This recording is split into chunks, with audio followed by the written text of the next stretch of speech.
പ്രഭാഷകൻ്റെ പുസ്തകം അധ്യായം 36 എത്ര വാക്യങ്ങളുണ്ട്? 31 വാക്യങ്ങൾ. അധ്യായം 36 എത്ര ശീർഷകങ്ങളുണ്ട്? 2 ശീർഷകങ്ങൾ. അധ്യായം 36:1 കർത്താവിനെ എങ്ങനെയാണ് സംബോധന ചെയ്യുന്നത്? എല്ലാറ്റിൻ്റെയും ദൈവമായ കർത്താവ്. അധ്യായം 36:1 കർത്താവിനോട് എന്താണ് അപേക്ഷിക്കുന്നത്? ഞങ്ങളെ കാരുണ്യപൂർവം കടാക്ഷിക്കണമേ. അധ്യായം 36:2 കർത്താവിനെ ഭയപ്പെടാൻ ഇടയാക്കണമെന്ന് പറയുന്നത് ആരെക്കുറിച്ചാണ്? എല്ലാ ജനതകളും. അധ്യായം 36:2 എല്ലാ ജനതകളും ഭയപ്പെടേണ്ടത് ആരെയാണ്? കർത്താവിനെ. 36:3 കർത്താവ് ആർക്കെതിരെ കരമുയർത്തണമെന്നാണ് പറയുന്നത്? അന്യ ജനതകൾക്കെതിരെ. 36:3 കർത്താവ് അന്യ ജനതകൾക്കെതിരെ എന്ത് ചെയ്യണമെന്നാണ് പറയുന്നത്? കരമുയർത്തണം. 36:3 അവിടുത്തെ ശക്തി അവർ ദർശിക്കട്ടെ. ആര്? അന്യ ജനതകൾ. 36:3 അന്യ ജനതകൾ ദർശിക്കേണ്ടത് എന്താണ്? അവിടുത്തെ ശക്തി. 36:4 ഞങ്ങൾ അങ്ങയെ മഹത്വപ്പെടുത്തുന്നത് ആരുടെ മുമ്പിലാണ്? അവരുടെ മുമ്പിൽ. 36:4 അവരുടെ മുമ്പിൽ ഞങ്ങൾ ആരെയാണ് മഹത്വപ്പെടുത്തുന്നത്? അങ്ങയെ. 36:4 ഞങ്ങളുടെ മുമ്പിൽ അവർ ആരെ മഹത്വപ്പെടുത്തണം? അവിടുത്തെ. 36:4 അവർ അവിടുത്തെ മഹത്വപ്പെടുത്തേണ്ടത് ആരുടെ മുമ്പിലാണ്? ഞങ്ങളുടെ മുമ്പിൽ. അധ്യായം 36:5 അവരും അങ്ങയെ അറിയണം. ഏതുപോലെ? ഞങ്ങൾ അങ്ങയെ അറിഞ്ഞതുപോലെ. 36:5 അവർ എന്താണ് മനസ്സിലാക്കേണ്ടത്? അങ്ങല്ലാതെ മറ്റൊരു ദൈവമില്ലെന്ന്. 36:6-7 കർത്താവ് എങ്ങനെയാണ് കരബലം പ്രകടമാക്കേണ്ടത് എന്നാണ് പ്രഭാഷകൻ പറയുന്നത്. അടയാളങ്ങളും അത്ഭുതങ്ങളും വീണ്ടും പ്രവർത്തിച്ച്. അധ്യായം 36:8-9 ശത്രുവിനെ എങ്ങനെയാണ് നിശേഷം നശിപ്പിക്കേണ്ടത്? കോപത്തെ ഉണർത്തി ക്രോധം വർദ്ധിപ്പിച്ച്. അധ്യായം 36:10 വാഗ്ദാനം അനുസരിച്ച് അങ്ങ് എന്ത് ചെയ്യണമെന്നാണ് പറയുന്നത്? കാലത്തെ ത്വരിപ്പിക്കണമേ. 36:10 ജനം പ്രകീർത്തിക്കട്ടെ എന്ന് പറയുന്നത് എന്തിനെക്കുറിച്ചാണ്? അങ്ങയുടെ കരുത്തേറിയ പ്രവർത്തനങ്ങളെ. അധ്യായം 36:10 അങ്ങയുടെ കരുത്തേറിയ പ്രവർത്തനങ്ങളെ ആരാണ് പ്രകീർത്തിക്കേണ്ടത്? ജനം. അധ്യായം 36:11 അങ്ങയുടെ കോപാഗ്നിയിൽ ദഹിക്കുന്നത് ആരാണ്? അവശേഷിക്കുന്നവർ. 36:11 അവശേഷിക്കുന്നവർ എന്ത് സംഭവിക്കുമെന്നാണ് പറയുന്നത്? അങ്ങയുടെ കോപാഗ്നിയിൽ ദഹിക്കും.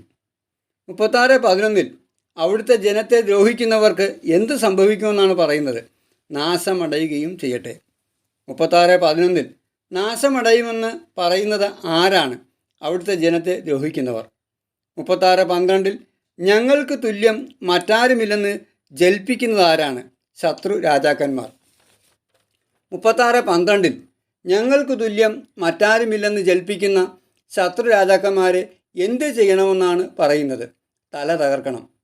36:12 ശത്രു രാജാക്കന്മാർ ജൽപ്പിക്കുന്നത് എന്താണ്? ഞങ്ങൾക്ക് തുല്യം മറ്റാരുമില്ലെന്ന്. 36:13 ഏത് ഗോത്രങ്ങളെ ഒരുമിച്ച് കൂട്ടണമെന്നാണ് പറയുന്നത്? യാക്കോബിൻ്റെ ഗോത്രങ്ങളെ. 36:13 യാക്കോബിൻ്റെ ഗോത്രങ്ങളെ എന്ത് ചെയ്യണമെന്നാണ് പറയുന്നത്? ഒരുമിച്ച് കൂട്ടണം. 36:16 മുമ്പിലത്തെ പോലെ അവർക്ക് നൽകുകയും ചെയ്യണമെന്ന് പറയുന്നത് എന്താണ്? അവരുടെ അവകാശം. 36:16 അവരുടെ അവകാശം അവർക്ക് നൽകുകയും ചെയ്യേണ്ടത് എപ്രകാരമാണ്? മുമ്പിലത്തെ പോലെ. 36:17 കർത്താവിന് ആരുടെ മേൽ കരുണയായിരിക്കണമേ എന്നാണ് പറയുന്നത്?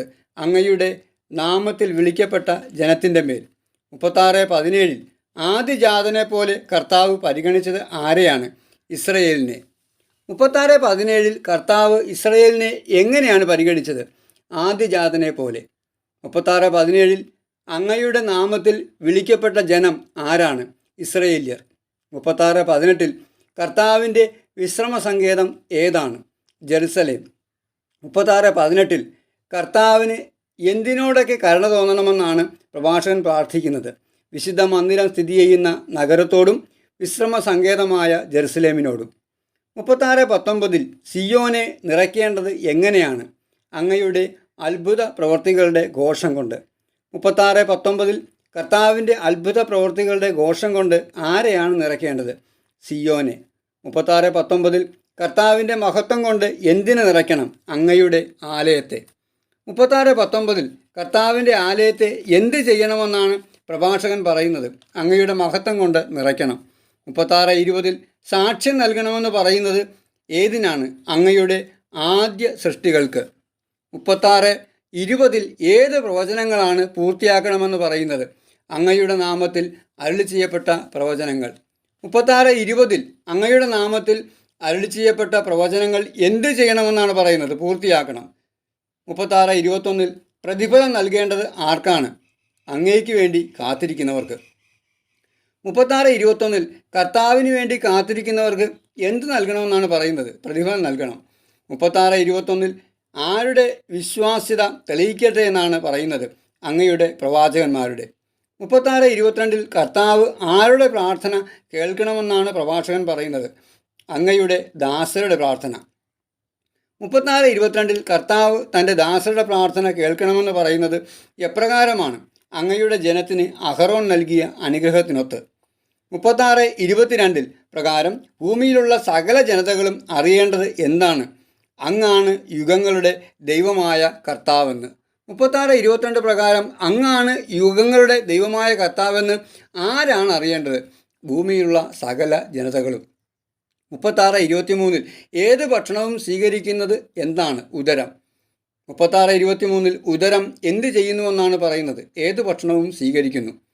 36:24 സൂക്ഷ്മബുദ്ധി വ്യാജവാക്ക് തിരിച്ചറിയുന്നു. ഏതുപോലെ? നാവ് രുചി കൊണ്ട് ഇറച്ചി തിരിച്ചറിയുന്നത് പോലെ. 36:25 ദുഃഖം വിതയ്ക്കുന്നത് ആരാണ്? കുടിലബുദ്ധി. 36:25 കുടിലബുദ്ധി എന്ത് ചെയ്യുന്നു? ദുഃഖം വിതയ്ക്കുന്നു. 36:25 പകരം വീട്ടുന്നത് ആരാണ്? അനുഭവസമ്പന്നൻ. 36:25 കുടിലബുദ്ധി ദുഃഖം വിതയ്ക്കുന്നു. അനുഭവസമ്പന്നൻ അതിന് എന്ത് ചെയ്യണമെന്നാണ് പറയുന്നത്? അതിന് പകരം വീട്ടും. 36:26 പ്രകാരം ഏത് പുരുഷനെയും സ്വീകരിക്കുന്ന ആരാണ്? സ്ത്രീ. 36:26 പുരുഷൻ എല്ലാ സ്ത്രീകളെയും എങ്ങനെ പരിഗണിക്കുന്നില്ല? അനുരൂപകളായി. 36:26 എല്ലാ സ്ത്രീകളെയും അനുരൂപകളായി പരിഗണിക്കാത്തത് ആരാണ്? പുരുഷൻ. 36:27 പുരുഷനെ സന്തുഷ്ടനാക്കുന്നത് എന്താണ്? സ്ത്രീയുടെ സൗന്ദര്യം. 36:27 മറ്റെല്ലാ ആഗ്രഹങ്ങൾക്കും ഉപരിയാണത്. ഏത്? സ്ത്രീയുടെ സൗന്ദര്യം പുരുഷനെ സന്തുഷ്ടനാക്കുന്നു. 36:28 സ്ത്രീയുടെ ഭർത്താവ് മറ്റുള്ളവരെക്കാൾ ഭാഗ്യവാനാണ്. എപ്പോൾ? അവളുടെ ഭാഷണം വിനയവും സൗമ്യതയും നിറഞ്ഞതാണെങ്കിൽ. 36:29 പുരുഷൻ്റെ ഏറ്റവും വലിയ സമ്പത്ത് ഏതാണ്? ഭാര്യയാണ്. 36:29 പുരുഷൻ്റെ തുണയും താങ്ങും ആരാണ്? അവൾ തന്നെ. 36:30 വേലിയില്ലാത്ത വസ്തുവിന് എന്തു സംഭവിക്കും? കൊള്ള ചെയ്യപ്പെടും. 36:30 നെടുവിൽപ്പെട്ടുകൊണ്ട് അലഞ്ഞു നടക്കുന്നവൻ ആരാണ്? ഭാര്യയില്ലാത്തവൻ.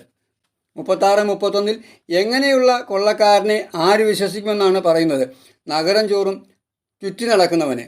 36:31 എങ്ങനെയുള്ളവനെ ആര് വിശ്വസിക്കുമെന്നാണ് പ്രഭാഷകൻ പറയുന്നത്? വീടില്ലാതെ അലഞ്ഞു നടക്കുകയും എത്തുന്നിടത്ത് അന്തിയുറങ്ങുകയും ചെയ്യുന്നവനെ.